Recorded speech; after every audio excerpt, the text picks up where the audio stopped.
quanto a isso. Se trata de quem? Do chefe do departamento jurídico de um grande banco, se trata de um procurador da Fazenda, se trata de um membro do Ministério Público, se trata de um grande advogado. Isso tudo não pode ser desconhecido. Toda vez que você pega um livro de direito, eu creio que é fundamental você inquirir quem é aquela pessoa que efetivamente está escrevendo. Bom, então, continuando. Primeira característica, prestação pecuniária compulsória. Segunda característica, em dinheiro ou em cujo valor em dinheiro se pode exprimir.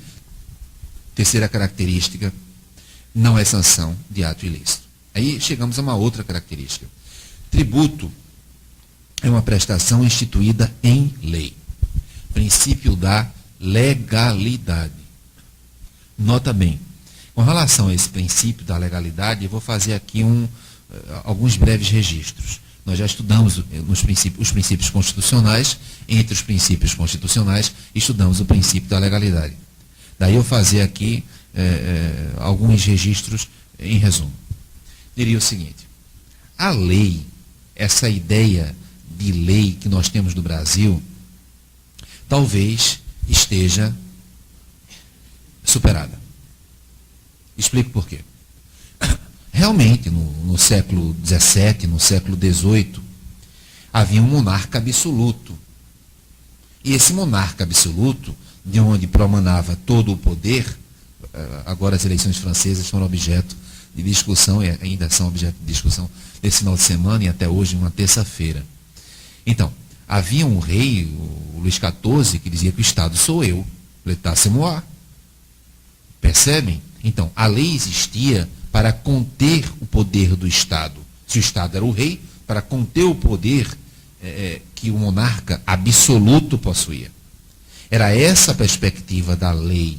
Então, as pessoas que efetivamente, no século XVIII, falavam em lei, e não era o povo em geral, é bom que se diga, mas a burguesia, essa lei com característica burguesa, ela pretendia limitar o poder do Estado. Era essa a preocupação central. Eu digo característica burguesa só para lembrar para vocês, o abade Emmanuel Sieyès dizia mais ou menos o seguinte, em relação ao período pré-revolucionário francês. Se dizia, do clero as preces, dos nobres o sangue, do povo o dinheiro. Percebe? Isso é representativo. No período pré-revolução francesa, a ideia era essa. Dos nobres o sangue, do clero as preces, do povo o dinheiro. 98% aproximadamente da população francesa era povo. Então era esse pessoal que pagava tributo. Porque a ideia ainda está muito forte é de que quem paga tributo, note que o nosso sistema tributário ele é regressivo. É o mais pobre. Não estou dizendo com isso que também o mais rico não pague tributo, mas proporcionalmente, só para que eu traga números exatos para vocês, embora nós não estejamos dentro dessa perspectiva, mas para mostrar que ainda temos resquícios disso tudo, eu lembro o seguinte, números do IPEA, Instituto de Pesquisas Econômicas Aplicada, Instituto de Pesquisa Econômica Aplicada, IPEA, dados de 2010, provenientes do IBGE, disse o seguinte, a carga tributária para os pobres, ela gira em torno, teria de cair cerca de 86%, estou falando sério, 86%, para se igualar a dos mais ricos. O que é que eu estou chamando de pobre e de rico? Fácil. Eu estou me referindo ao seguinte, pobre, aquele que recebe até 2 salários mínimos. Tá bom? E rico, em termos, porque não se trata de rico, obviamente, aquele que está recebendo mais de 30 salários mínimos. Para que vocês tenham uma ideia, aquele que recebe até 2 salários mínimos no Brasil, paga uma carga tributária de em torno de 48,9% do rendimento. Compromete cerca de 50% do seu rendimento, até 2 salários mínimos, com carga tributária. E aquele que recebe mais de 30 salários mínimos, compromete os seus rendimentos em torno de 26,3%. Então, perceba que os percentuais são bem distintos. 86% é a diferença para igualar a carga tributária dos mais pobres, assim compreendidos, em relação aos mais ricos, assim compreendidos. Tá bem? Então, Essa perspectiva da lei, portanto, é uma perspectiva superada. Por quê? Hoje em dia o poder não está todo com o Estado. Então, o poder está todo com a presidenta da República, ou com o governador do Estado, ou com o prefeito de um município. Eu creio que mesmo que você não conheça ciência política, não se interesse por filosofia, por sociologia, por quase nada, você tem uma intuição de que todo o poder não está com o presidente, ou com a presidenta, e que todo o poder não está com o governador.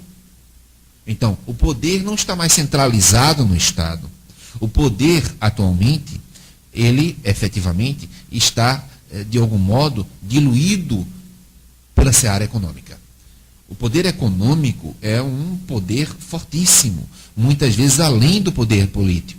Eu não vou citar casos concretos, mas se vocês ligarem à televisão, é muito provável que vocês verifiquem manutenção de prisão cautelar, conversão de prisão cautelar em prisão preventiva, sob a perspectiva, sob o receio de violência à ordem pública. Se alguém não estiver preso, com o poder econômico que possui, pode mudar a história do processo.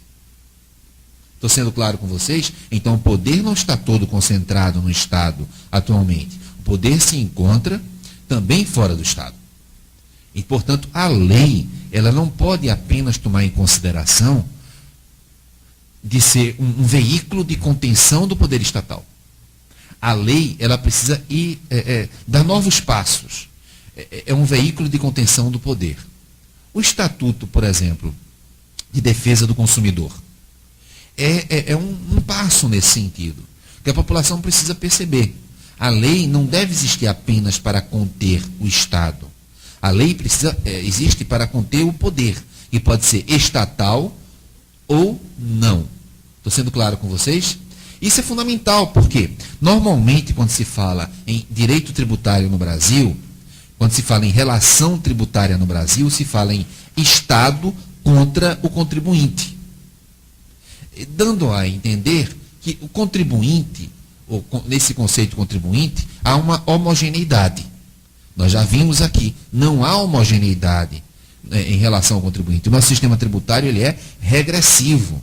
Então, essa ideia de que a lei existe para conter o Estado e ser favorável ao contribuinte é preciso ser repensada, repaginada. Por quê? É necessário tomar em conta que os contribuintes não são todos iguais. E a legislação hoje em dia, o dinheiro do Estado não deve ser o dinheiro do rei, do monarca absoluto. O dinheiro que o Estado ofere com os tributos, ao contrário do que ocorria no século XVIII, no século XVII, deve ser um dinheiro que se volte em favor da população.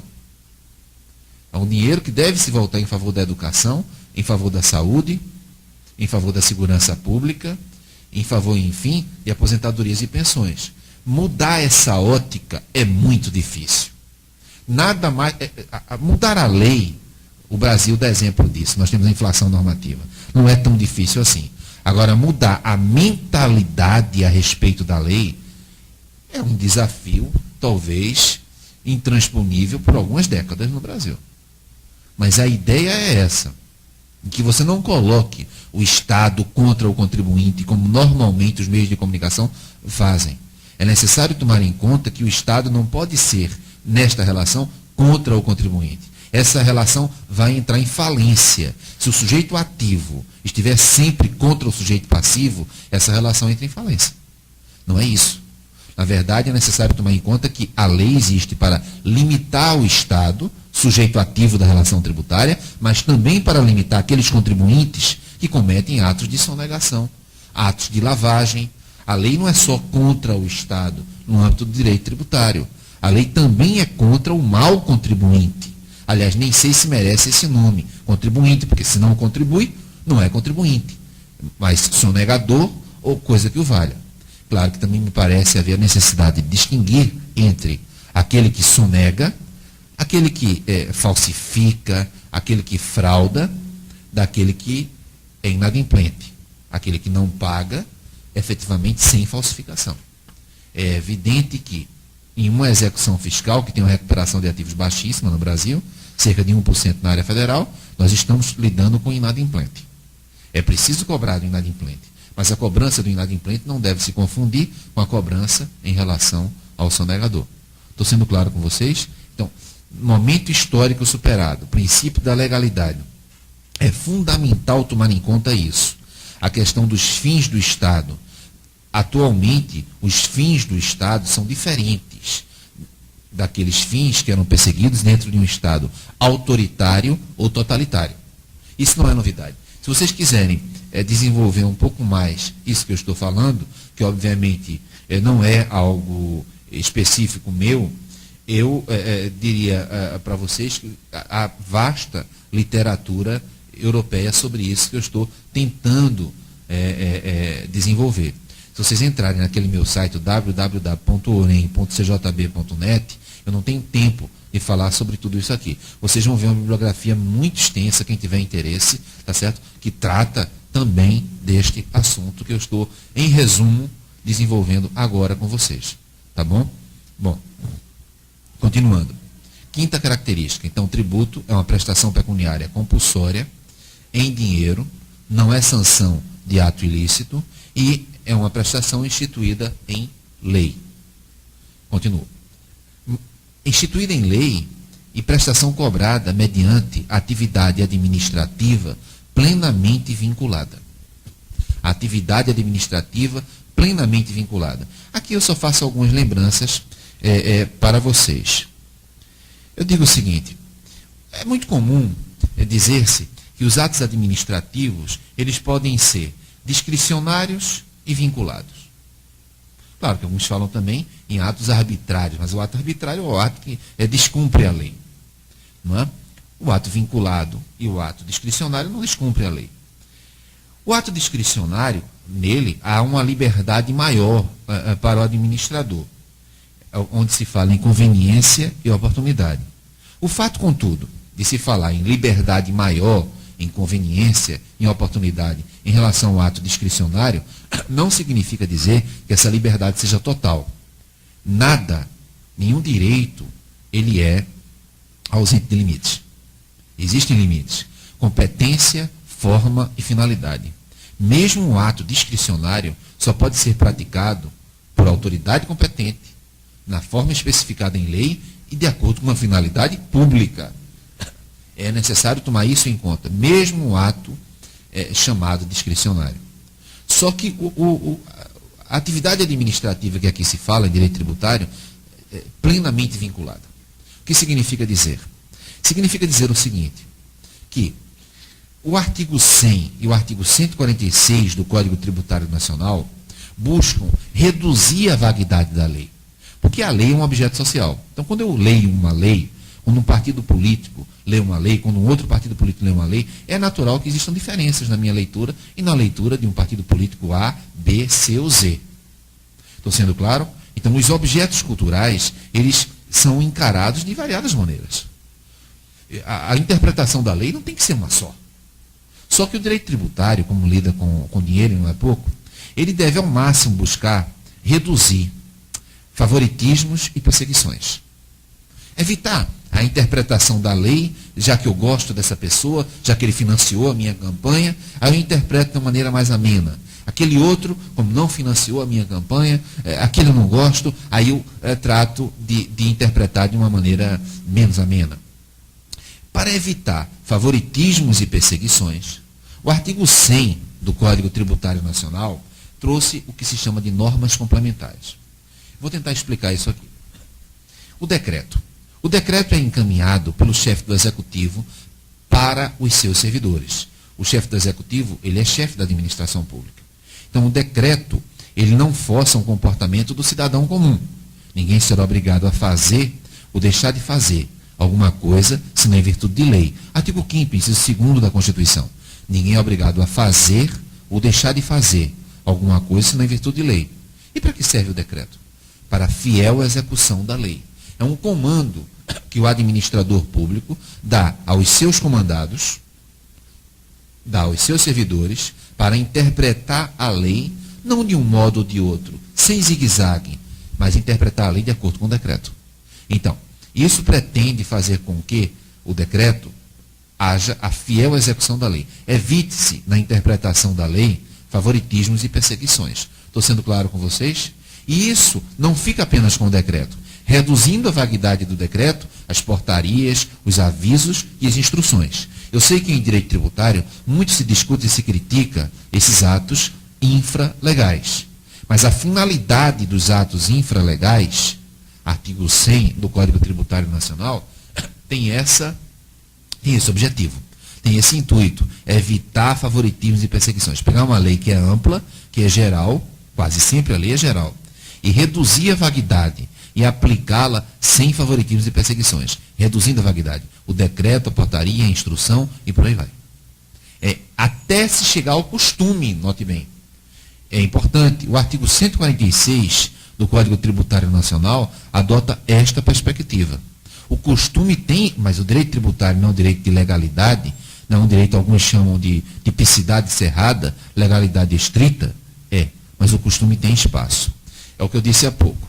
Se um partido A lê a lei tributária de um modo e o contribuinte formula, organiza a sua vida daquele modo que aquela lei está sendo interpretada, aquele partido A, em uma democracia, não fica eternamente no poder. Pode ser eleito partido Z. E aí a leitura do partido Z daquela lei não tem de ser idêntica à leitura do partido A. Contudo, se aquela interpretação estava sendo adotada, e isso estava conduzindo a vida do contribuinte, não pode a nova interpretação do novo partido que assumiu o poder retroagir, de modo a prejudicar o contribuinte, pessoa física ou jurídica. Dito de outro modo, não é apenas a lei nova que não pode retroagir de modo a prejudicar o contribuinte, pessoa física ou jurídica, mas também a interpretação nova da lei antiga não pode retroagir, de modo a prejudicar a pessoa física ou jurídica. A irretroatividade, ela não se resume à lei nova, mas também à interpretação nova, aos critérios jurídicos que estão sendo utilizados para a interpretação da lei. O artigo 146, embora com uma redação um tanto confusa, se vem entendendo que diz isso. Ora, e não é apenas, como nós já sabemos e estudamos, o artigo 146 do Código Tributário Nacional, que prevê isto. É necessário acrescentar a Lei 9784, de 29 de janeiro de 99, que trata do processo administrativo federal. Essa lei também trata desta mesma perspectiva. Afora a súmula 105 do Egrégio Tribunal de Contas da União. Então, todas elas, repito, a súmula 105 do Tribunal de Contas da União, a Lei 9784, de janeiro de 99, que é a lei que trata do processo administrativo federal, e o artigo 146 do Código Tributário Nacional tem essa perspectiva. Ou seja, não é apenas a lei nova que não pode retrooperar de modo a prejudicar o cidadão, mas também a interpretação nova da lei antiga. A lei não poderá, sublinho, prejudicar direito adquirido, ato jurídico perfeito e coisa julgada. Eu sublinho, a lei não poderá prejudicar direito adquirido, ato jurídico perfeito e coisa julgada. Claro que vocês podem dizer, mas só ora bolas, a lei nova, ou a interpretação nova da lei antiga, será que alguém iria interpretar de uma maneira a prejudicar o contribuinte? Olha, normalmente a lei nova ela não pretende prejudicar. É óbvio. E aí ela poderia ser retroativa, o problema é outro. É que ela não pretende prejudicar, digamos, a maioria. Mas a minoria também precisa ser preservada. Estou sendo claro? Então, a lei nova, ela pode beneficiar grande parte da população, digamos assim. Mas se tem uma determinada parte que foi prejudicada, a democracia é um governo da maioria. Mas não é um governo autoritário da maioria sobre a minoria. A minoria também possui direitos que devem ser preservados. Foi claro? Então, é essa perspectiva que se tem. Se um grupo, que seja uma minoria, venha a ser prejudicado com a nova lei, ou com a interpretação nova da lei antiga, esse grupo pode ser, digamos, defendido a partir do critério do princípio da irretroatividade. E é isso que a súmula 105 do Tribunal de Contas da União, o artigo 146 do Código Tributário Nacional e a lei que trata do processo administrativo federal, que é a 9784, de janeiro de 99, nesse sentido que eles dispõem. Eu lembro que a gente tem um acordozinho, tá certo? Que é o seguinte, a gente não fez a paralisação no meio da aula, porque a gente vai seguir e a gente vai terminar um pouco mais cedo. Então vocês suportem, tá certo? Que a gente termina, a gente chega até o fim. Estou sendo claro com vocês, gente? Tá tranquilo? Posso continuar então? Então vamos lá. Bom, então nós dissemos até aqui que tributo era uma prestação pecuniária compulsória em dinheiro, que não era sanção de ato ilícito, que era instituída em lei e era cobrada mediante atividade administrativa plenamente vinculada. Artigo 3º do Código Tributário Nacional. Também dissemos aqui que há um conceito financeiro de tributo. A Lei 4320 de 64, ela trata também do conceito de tributo. Logo, quis aqui chamar a atenção de vocês que, quando eu falo de tributo, que é um tipo de receita, eu não posso esquecer da despesa. É fundamental tomar isso em conta. Você não fale de receita sem falar em despesa. Não tenha, digamos, raiva do tributo simplesmente porque ele existe. Agora, comece a tomar o seu destino em suas mãos, acompanhando não apenas a receita, mas também o tipo de despesa que se faz no Estado. É possível fazer isso? É possível fazer isso. Se vocês quiserem, a gente pode tentar fazer isso. A cada 2 meses, no 3º mês, dá-se a publicação em diário oficial da execução orçamentária. Eu não coloco isso no Facebook, porque eu tenho medo de assustar. Tá certo? Aí o pessoal pode ficar, como eu imaginava, tá muito chato. Eu não quero tornar isso tão chato assim. Tá certo? Por isso que eu não coloco. Mas se houver um movimento tal, a gente coloca. A gente vai acompanhar a execução orçamentária. Por quê? É muito importante tomar em conta isso. Exatamente. Onde é que está indo dinheiro? Porque eu parto do pressuposto, e eu insisto nisso, olha, não quero ser chato. Às vezes a pessoa diz, mas ele está falando de direito tributário mesmo? Estou. Mas eu tento trazer exemplos do dia a dia. Se um namorado chega para você e diz alguma coisa, queria que isso ficasse registrado. Olha, ele pode estar falando a verdade, ou ele pode estar mentindo. A maneira mais efetiva, ele pode estar chorando, inclusive. Tá certo? Pode estar chorando e falando coisas que efetivamente nada se aproveita. É tudo falso. A melhor maneira de você acompanhar uma pessoa, que seja física, que seja jurídica, que seja um Estado, é seguindo o dinheiro. Seguindo o dinheiro. Se você segue o dinheiro, a casa cai. Tá bom? A casa vai cair. Porque não vai ter espaço. Porque ele pode falar bem, bonito, ou ela, bem, bonito, envolvente. Nada disso funciona quando você segue o dinheiro. Se você conseguir seguir o dinheiro público deve ser passível de ser seguido. Percebe? Porque não se trata de dinheiro particular, privado. Se se trata de dinheiro público, ele deve ser passível de ser seguido. O problema é que a gente não quer seguir. Percebeu? Hoje eu estava no trânsito, aí vi um carro na frente. Veículo rastreado por todas as mulheres fofoqueiras dessa cidade. Percebeu? Então, na verdade, é isso. A gente precisa rastrear o dinheiro. Isso não é fofoca. A gente pode rastrear oficialmente o dinheiro. De onde ele vem para onde ele vai. Agora, para fazer isso, tem que ter uma cidadania ativa. A cidadania não se esgota no voto. Na Europa, eu via isso muito repetidamente do professor Marcelo Rebelo de Souza. Olha bem, é importante isso. A democracia não se esgota no voto.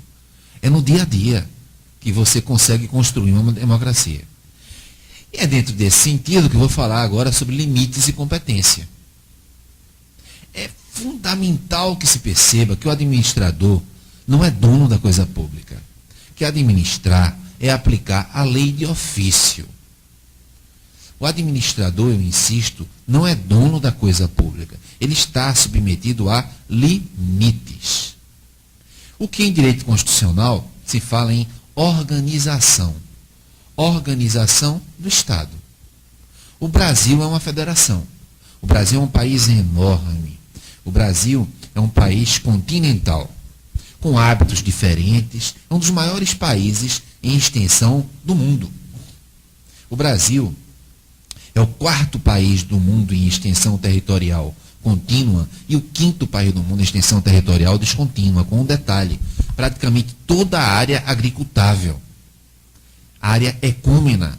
Então, além de estarmos entre os maiores em extensão territorial países do mundo, 4º ou 5º, a depender se a extensão territorial é contínua ou descontínua, nós temos toda a nossa área ecúmena.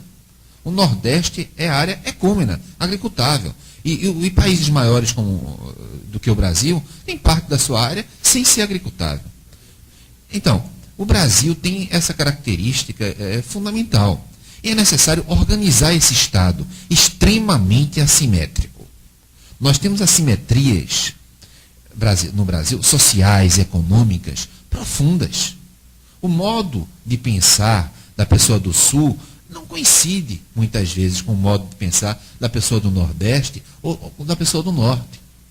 Nós temos um país ainda desequilibrado. As regiões Norte, Nordeste e Centro-Oeste são regiões mais pobres. E o direito, de alguma maneira, pretendendo realizar a federação, tem que reduzir essas desigualdades. Lembro a vocês, o artigo 3º do Código da Constituição Federal estabelece a redução das desigualdades como objetivo fundamental da República Federativa do Brasil. Eu estou viajando agora, sexta-feira, para Teresina, onde eu vou falar sobre isso. É quase, de alguma maneira, uma coisa um tanto triste, porque nós não estamos mais buscando a igualdade. Nós estamos buscando a redução das desigualdades. Eu vou falar em Teresina sobre como isso ocorre. Aqui, eu apenas lembro o seguinte: em um país tão assimétrico como o Brasil, é necessário tomar em conta para que serve a federação. Porque federação vem de fedos, F-O-E-D-U-S, fedos, casamento.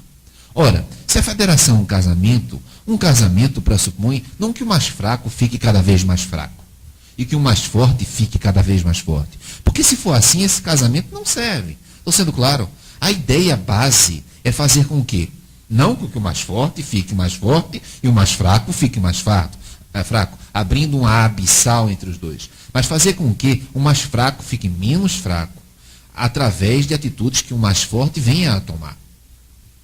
Essa é a finalidade de uma federação. Provocar um mínimo de homogeneidade desenvolvimentista. Estou sendo claro com vocês? E o direito tributário, não isoladamente, mas tem uma pequena parte, uma pequena fração dessa missão. E aí nós vamos tratar da distribuição das competências em um Estado. A organização do Estado pressupõe você distribuir competências entre União, Estados, no caso do Brasil, Distrito Federal e municípios. Lembrando que o Distrito Federal tem personalidade bifronte. Ele é Estado e também tem competências tributárias municipais. Embora ele não seja dividido em municípios, ele possui os serviços municipais. Posteamento de energia elétrica, por exemplo. Ora, se ele tem os serviços municipais, ele tem as despesas municipais, ele também deve ter as receitas municipais. Então, o Distrito Federal cobra tanto tributos estaduais quanto também tributos municipais. Bom, com personalidade bifronte, o Distrito Federal, ele tem um governador, ele é um Estado, equiparado a um Estado. É o que seria nos Estados Unidos chamado município neutro. Não é? Agora, ele, além de ser equiparado ao Estado, ele não é dividido em municípios. As cidades satélites não são municípios, não tem prefeito. Então, o que acontece? Embora ele não tenha municípios, ele tem de desenvolver e gastar os serviços municipais. Logo, se ele tem a despesa em relação aos serviços municipais, ele precisa ter também as receitas municipais. E por isso ele cobra tanto os tributos estaduais, quanto também os tributos municipais, embora não sejam dividindo em municípios. Bom, então a competência, essa organização de Estado, como pode ser discutida agora com vocês? A competência ela pode ser ordinária, competência tributária, ordinária, extraordinária e especial. Então, a competência tributária ela pode ser ordinária, extraordinária e especial. O que é a competência ordinária privativa? Sim, porque a ordinária se divide em privativa, comum e residual. O que seria uma competência ordinária privativa? A dos impostos. Então, dito de outra maneira, um imposto que for federal não pode ser exigido, não pode ser legislado por estados e municípios. Então, o imposto sobre a renda e proventos de qualquer natureza é um imposto sob a competência da União. Eu não estou dizendo que o produto da arrecadação não possa ser redistribuído. Aí é uma matéria de direito financeiro. Agora, o que eu estou dizendo aqui, o imposto de importação, o imposto de exportação, o IPI, Imposto sobre Produtos Industrializados, o Imposto sobre Operações Financeiras, câmbio, crédito, seguros, títulos e valores mobiliários, o Imposto sobre a Propriedade Territorial Rural, o Imposto sobre a Renda e Proventos de qualquer natureza, eles são federais. E o Imposto sobre Grandes Fortunas? Notem bem. O Imposto sobre Grandes Fortunas, ele é também, ou deveria ser, federal. Acontece que a União não editou a lei complementar. Então ele tem presença constitucional e ponto. Poderiam os municípios, dado que a União não exerce essa competência, poderiam os municípios exercerem essa competência em relação ao IGF? Não. Os municípios não podem exercer a competência em relação ao IGF, porque o IGF é de competência privativa da União. Só a União pode fazê-lo. O que já aconteceu no Brasil, acho que vocês sabem, é que o município de São Paulo, em uma certa oportunidade, fez com que o IPTU, que é progressivo, em razão do valor, do uso, do local e do tempo, portanto, em razão do valor, o IPTU pode ser progressivo, valor do imóvel, ele estabeleceu IPTUs mais altos, em razão do valor do imóvel.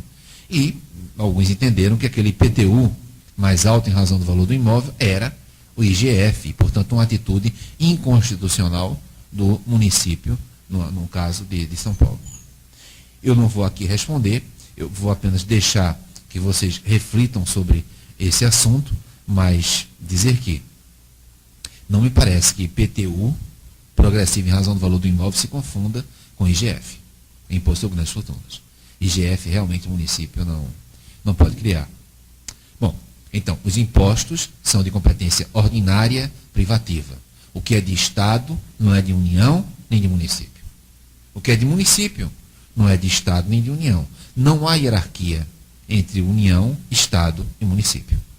Os municípios, ou a lei municipal, tem hierarquia em relação, é de hierarquia inferior em relação à lei estadual ou federal? De maneira nenhuma. O que há em uma federação é distribuição de competências. Não há hierarquia entre as pessoas políticas. O artigo 19, inciso 3º da Constituição Federal, deixa isso claro. Não há hierarquia entre as pessoas políticas, aquelas que conformam a Federação Brasileira. Competência comum. Ora bem, o que é a competência comum? Fácil. As taxas e a contribuição de melhoria. Uma taxa pode ser cobrada pela União, pelos estados e pelos municípios. Então, a taxa de competência comum, porque o gênero taxa pode ser tanto federal, estadual ou municipal. Agora, embora o gênero taxa seja federal, estadual, municipal, por isso se diz que a taxa, assim como a contribuição da melhoria, são tributos de competência comum. Quando você vê uma determinada taxa, exemplo, taxa de conservação dos cemitérios. Quem faz a conservação? Quem realiza o serviço público? É o município. Então, a taxa é municipal em razão da competência administrativa. Dito de outro modo, a competência tributária nos tributos de competência comum, ela é definida pela competência administrativa prévia.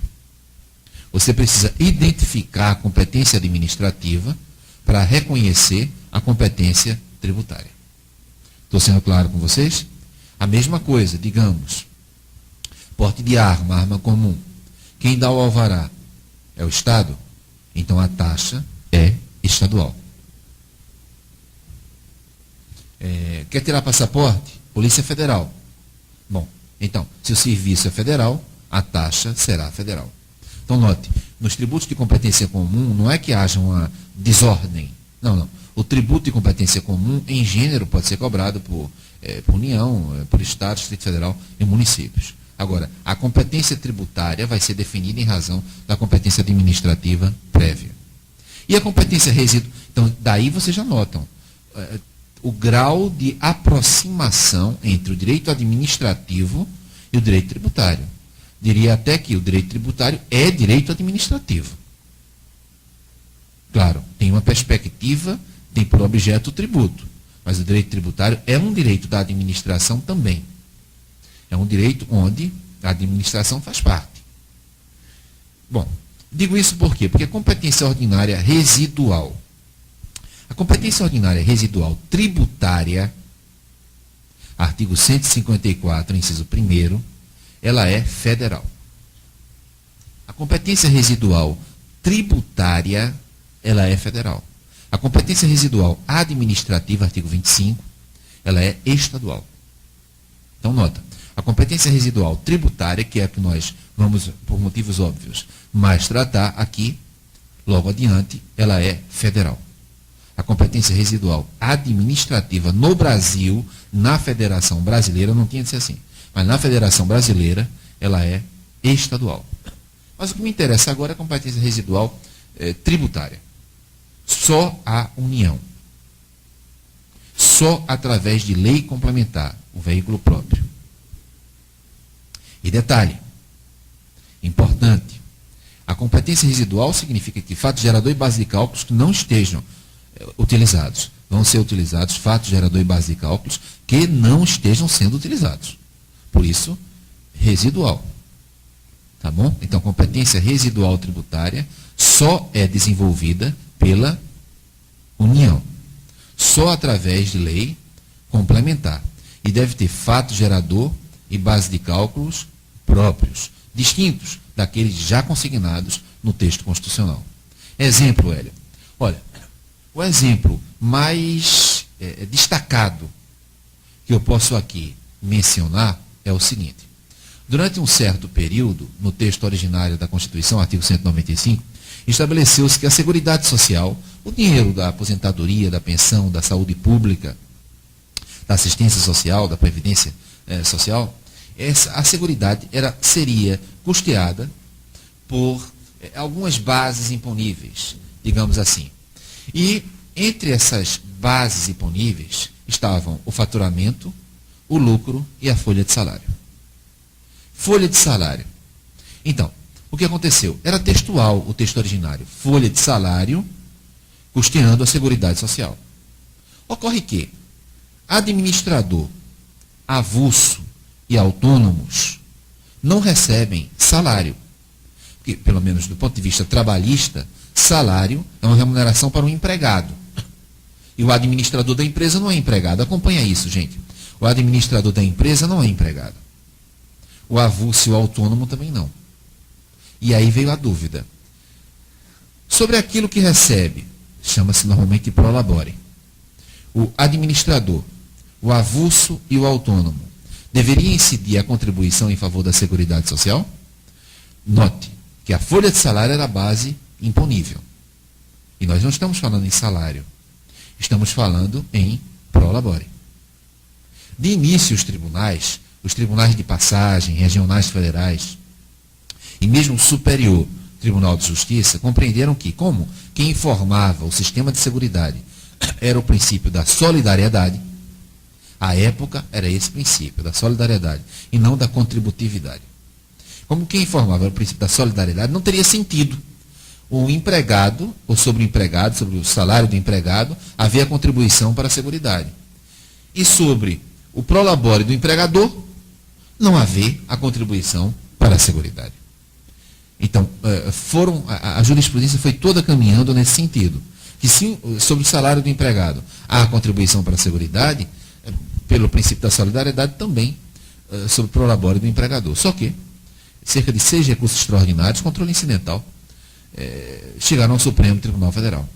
E o Supremo Tribunal Federal, anos depois dessa discussão haver sido iniciada, concluiu que, se a contribuição era sobre folha de salário, não poderia incidir sobre o prolabore.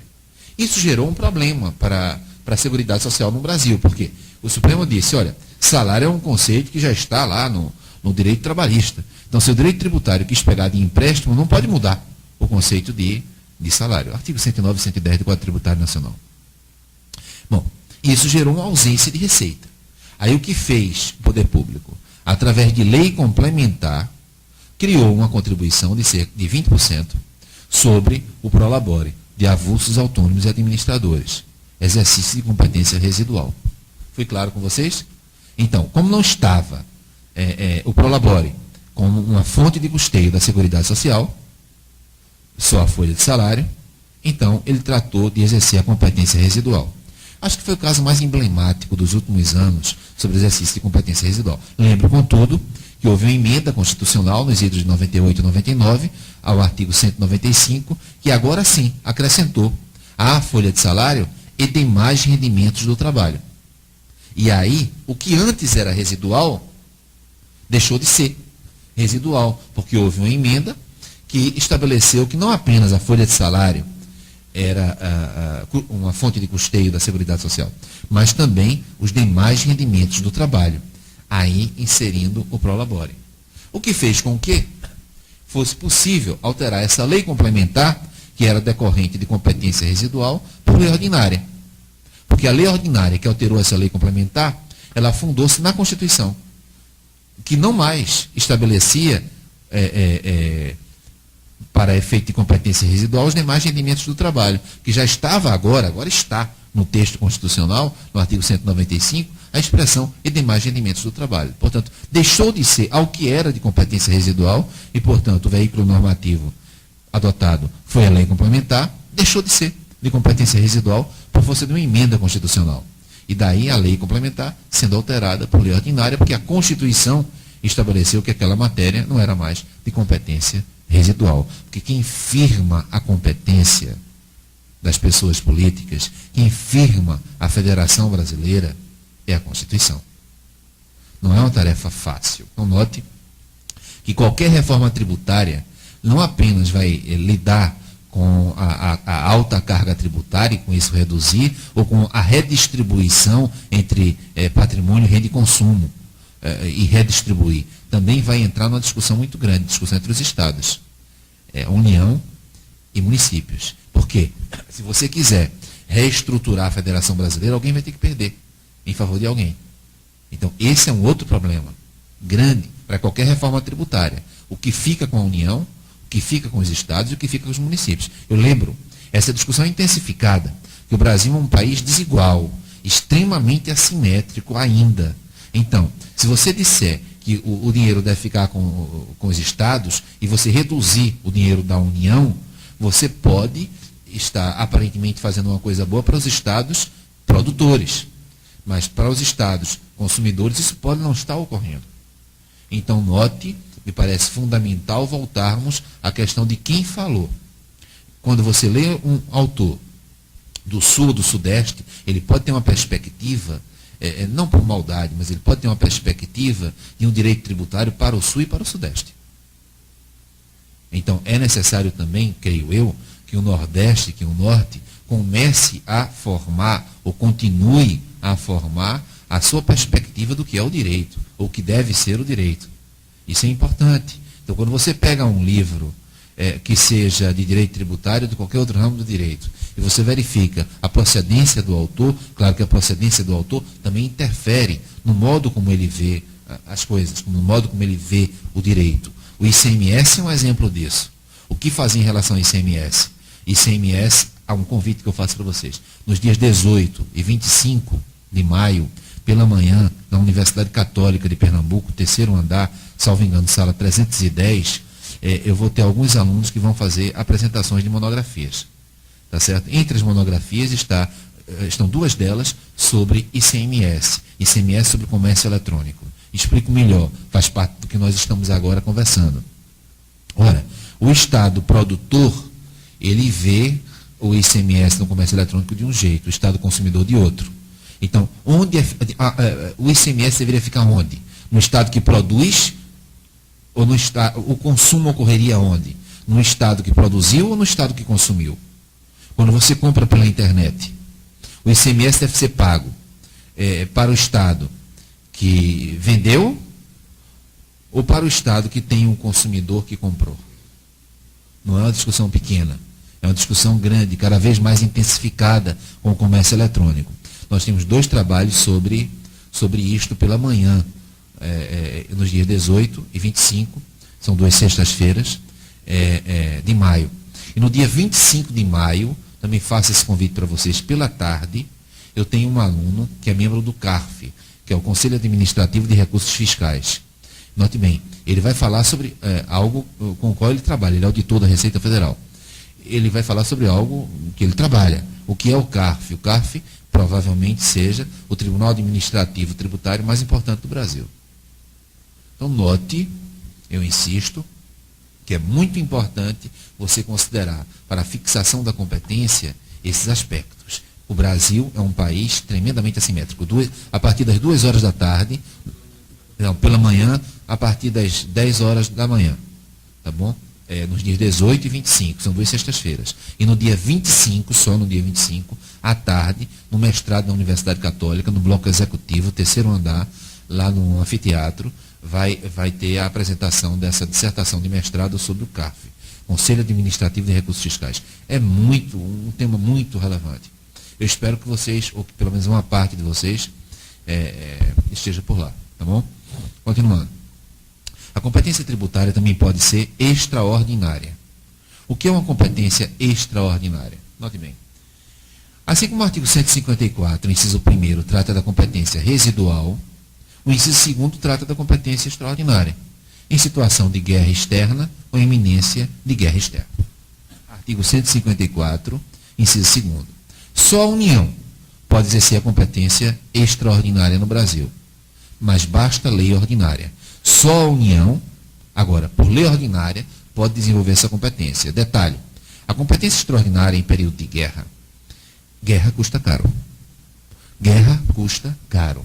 O que significa dizer que é possível, em períodos de guerra, a União criar um ICMS que é estadual, em período ordinário, federal. A União pode criar um ISS federal. A União pode criar um ICMS federal. Ela pode, em período de guerra, exercer a sua competência ordinária, mas ela também pode ingressar na competência ordinária das outras pessoas políticas. Relevante. Estou sendo claro com vocês? Guerra tem um custo alto. Então, se é a União que declara guerra, se é a partir da União, presidente e Congresso que declaram guerra, se você tem a despesa, você tem que ter a receita. Então, a União, em períodos de guerra, períodos extraordinários, pode, aspas, invadir, com autorização constitucional, competência tributária de estados e municípios. Tá bom? Então, só a União exerce competência extraordinária. Só através de, lembrando, no que diz respeito a um imposto extraordinário por lei ordinária. No que diz respeito ao empréstimo compulsório, o artigo 148, que também pode ser cobrado em razão de guerra, aí sim lei complementar. Vou repetir.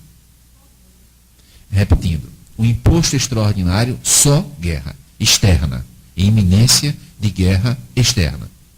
O imposto extraordinário, só guerra externa e iminência de guerra externa. Só a União e por lei ordinária. E nessas hipóteses, a União pode exercer competência sua e competência também de estados e municípios. Agora, cuidado. A competência extraordinária ela não se exaure no imposto extraordinário. É também possível, estou rápido, gente, além do imposto extraordinário, consignado no artigo 154, inciso 2º, é também possível, artigo 148 da Constituição, falar-se em empréstimos compulsórios.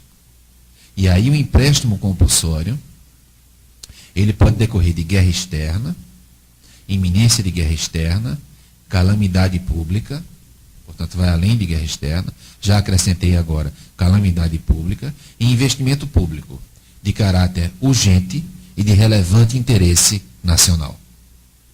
Então, nota, empréstimo compulsório, só quem pode editar é a União, e através de lei complementar. Então, há essa, entre outras, diferença. No empréstimo compulsório, só a União. No imposto extraordinário, só a União. Agora, no imposto extraordinário, só guerra externa e iminência de guerra externa. E o veículo normativo, lei ordinária. No empréstimo compulsório, veículo normativo, lei complementar. Só a União. Agora, não é só. As bases justificadoras do empréstimo compulsório não são apenas guerra externa e iminência de guerra externa, mas também calamidade pública e investimento público de caráter urgente e de relevante interesse nacional. No que diz respeito à competência, eu não vou muito adiante. Quando nós tratarmos de cada uma de per si, das espécies tributárias brasileiras, eu vou desenvolver isso um pouco mais. Por enquanto, eu acredito que isso seria o essencial. Por favor.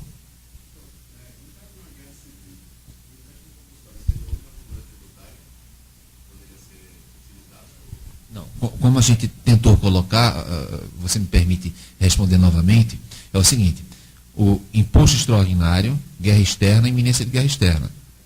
Tá bom? O empréstimo compulsório, guerra externa e iminência de guerra externa. Apenas acrescenta calamidade pública e investimento público de caráter urgente e de relevante interesse nacional. Então, nós também, a calamidade pública, nós também, como tu sabes, ela é decretada. Não é? Ela é decretada e tem uma série de consequências quando assim se decreta, inclusive no âmbito licitatório. Tá bom? Então, eu insisto contigo, talvez nós estejamos até agora no Brasil ingressando em algo muito próximo. Eu sei que na Bahia, por exemplo, há um momento crucial, há uma seca intensa. Eu lembro que isso é sério, porque, note bem, sim, liberado em parte, porque no que diz respeito a empréstimo compulsório, sim, mas o empréstimo compulsório é federal. Então pode acontecer de o Brasil, através da União, ser conclamado a pagar um empréstimo compulsório em relação a uma calamidade pública que não é de todo o Brasil, mas apenas de parte do Brasil. A mesma coisa com relação ao investimento público de caráter urgente. É preciso ponderar sobre essa urgência. Nós temos aí a Copa das Confederações, a Copa do Mundo, no Rio de Janeiro tem as Olimpíadas, e a mesma coisa se diga, tome-se um certo cuidado. O que é urgência, o que não é urgência e para onde vai o dinheiro. Porque o Brasil inteiro pode ser conclamado a fazer uma despesa, não é? A fazer uma despesa desta ordem. É o que eu digo. Quando a gente fala em receita, é fundamental pensar em despesa. Uma coisa não pode andar sem a outra. É necessário tomar isso em conta o tempo todo. Aliás, devo dizer que no que diz a Copa do Mundo e a Copa das Confederações, já há legislação desonerando as empresas de impostos, tipo PIS, COFINS, CSLL. Então, as empresas que estão agora radicadas em um determinado estado brasileiro, elas estão com um sistema tributário, no que diz respeito a esse evento, diferenciado. Percebem o que eu falo? Um sistema tributário diferenciado. Porque às vezes nós escutamos falar em outras regiões que, de alguma maneira, as regiões norte, nordeste e centro-oeste, que tiveram, sim, é bom que se diga, o fundo de fomento e tem, para tentar desenvolver essas regiões, de alguma maneira elas sugam parte do dinheiro do Brasil. É preciso repensar a federação. Que tipo de federação nós queremos? Isso não é uma situação fácil. Claro que eu estou falando de uma maneira sutil, mas nem sempre essa circunstância se demonstra sutil. Às vezes há sim, digamos assim, situações de enfrentamento. Situações de enfrentamento. Determinados brasileiros não são vistos como sendo tão iguais quanto outros brasileiros. Então é necessário que o Brasil se repense. É necessário que o Brasil perceba que é um só. Né? E para ser um só, é necessário que o equilíbrio ele exista, que haja uma redução das desigualdades, atualmente ainda existentes no Brasil. É uma situação fácil? Dificílima. A Sudene não conseguiu, a Sudan, a Sudeco não conseguiram. Pela via do orçamento, talvez. Agora, é necessário nenhuma região, nem a Nordeste, se vitimizar. É necessário que nós tomemos o nosso destino como personagens adultos na nossa história. Isso não é fácil. E aí eu continuo. Há também a competência chamada de especial. O que é uma competência especial? A competência especial, quando aquele valor arrecadado tem uma finalidade especial. Exemplo, contribuição para a Seguridade Social, um imposto para a saúde. Então, quando isso ocorre, nós estamos no âmbito da competência especial, da competência afetada, da competência que busca um determinado fim. Claro, porque, como nós vimos, é importante notar isso, lembrou bem. No conceito de tributo do artigo 3º, nós tivemos que apenas o seguinte: o tributo é uma prestação pecuniária compulsória, em moeda, em cujo valor em moeda se pode exprimir, instituída em lei, não constitui sanção de ato ilícito e cobrada a prestação tributária mediante atividade administrativa plenamente vinculada. Mas o artigo 4º do Código Tributário Nacional diz que para a fixação da natureza jurídica de um tributo independe da finalidade que efetivamente tem esse tributo. Exatamente, diz que é irrelevante. Quem diz que é irrelevante é o Código Tributário. Então, é bom que se diga, e ele tem uma justificativa. Se o Código Tributário dispõe sobre o tributo é um tipo de receita. E para se é um tipo de receita, o Código Tributário vê apenas a receita. E não para onde vai a receita.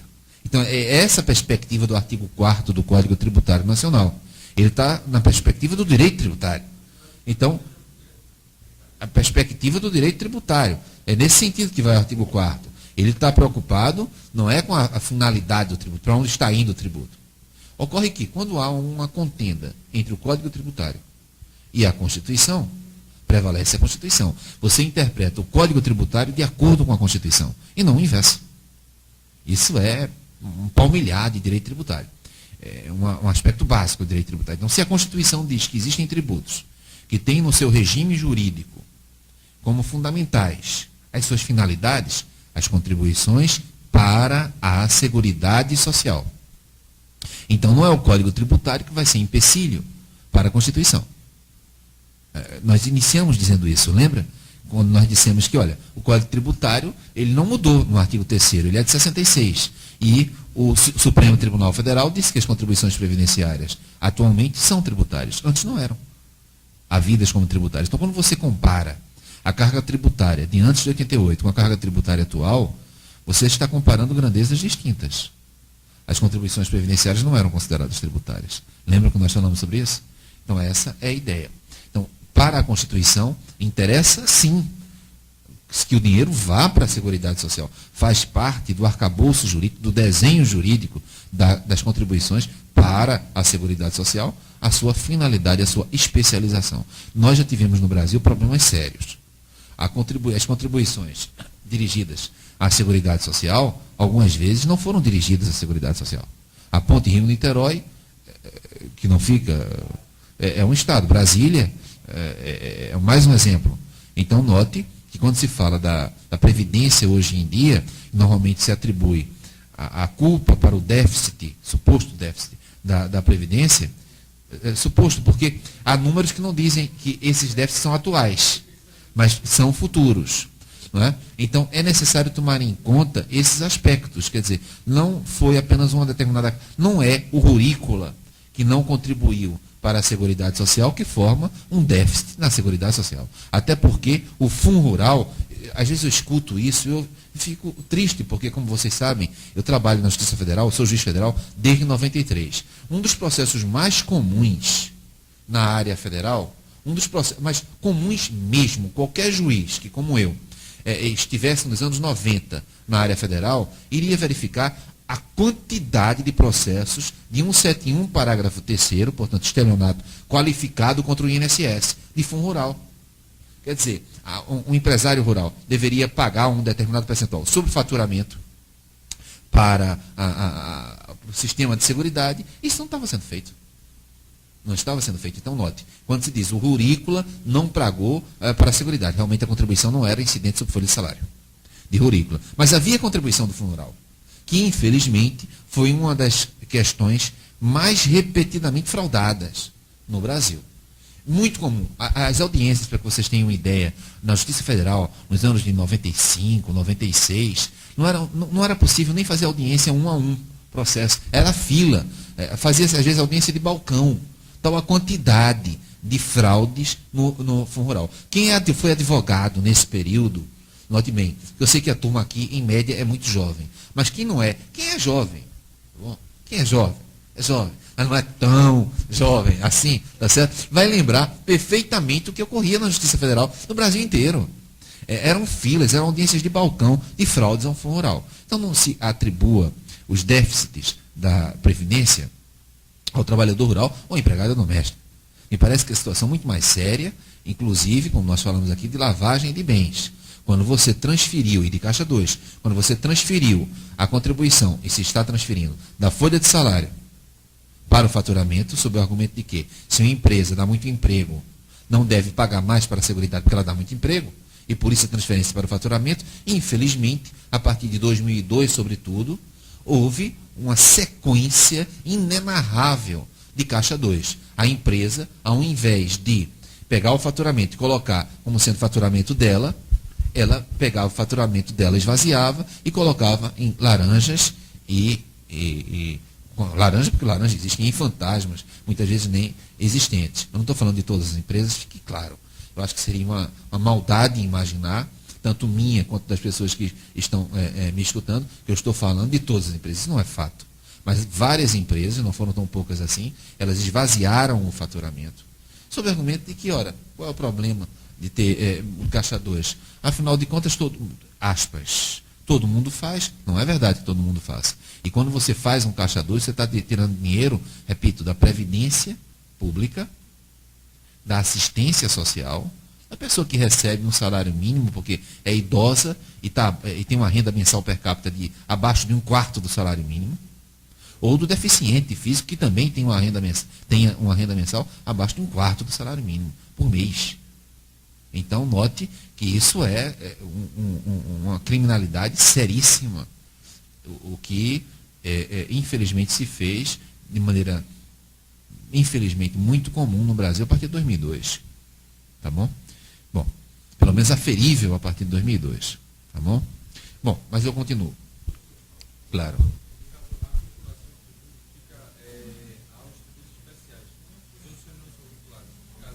Olha, é muito comum se falar que o imposto, a gente vai falar mais adiante, que existem tributos vinculados e não vinculados.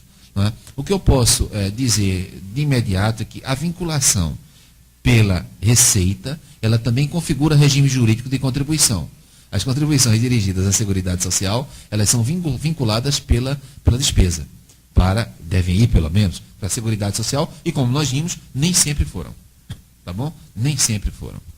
E eu espero que isso fique bem claro na cabeça de vocês. Quando começarem a escutar, o problema é o currículo, o problema é o empregado doméstico, o problema é o servidor público, não é todo o problema. Nós tivemos problemas seríssimos de desvio contra dinheiro da Seguridade Social. Tá bom? Infelizmente. Continuando. As características. Plenitude. A ideia é a seguinte. Quem tem competência para criar um tributo, tem competência para alterá-lo. Eu lembro que as principais alterações do crédito tributário são alterações pela suspensão da exigibilidade do crédito tributário, exemplo de suspensão, hipótese de suspensão da exigibilidade do crédito tributário, o parcelamento, a moratória. Estou sendo claro? Então, quem tem competência para criar o tributo, tem competência para suspender o tributo. Exemplo, parcelamento, moratória. Tem competência também para extinguir o tributo. Competência para fixar remissões, por exemplo, compensações. E tem competência também para excluir o tributo. Isenções, anistias.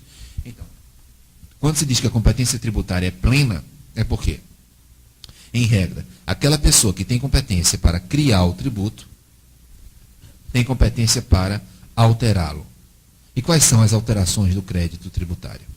São as hipóteses de suspensão da exigibilidade do crédito. Eu citei aqui, tem vários outros, tá bom? Citei aqui o parcelamento, citei aqui a moratória. Tem competência para extinguir o crédito, porque o crédito não é só extinto pelo pagamento, embora o pagamento seja a forma usual de extinção do crédito. Mas ele também está passível de outras situações, como, por exemplo, de remissão. Perdão do crédito tributário depois do lançamento. Ele tem competência para excluir o crédito, para anistia e para isenção. Tá bom? Antes do lançamento, portanto. A isenção é um perdão antes, que precede o lançamento.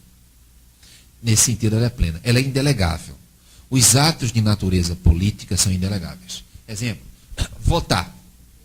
Então, o deputado, ele foi eleito para votar uma lei. Ele não pode chegar e dizer, olha, hoje eu não vou votar não, e manda o assessor. Os atos de natureza política, eles são indelegáveis. Estou sendo claro para vocês? Um senador, foi eleito senador, aí vai votar o Código Florestal. Aí ele chega, não quero votar isso não. Aí manda o assessor. Não pode. Os atos de natureza política são indelegáveis. Estou claro? E não existe ato de natureza mais política do que criar um tributo ou do que aumentar um tributo. Criar um tributo ou aumentar um tributo é um ato de natureza política.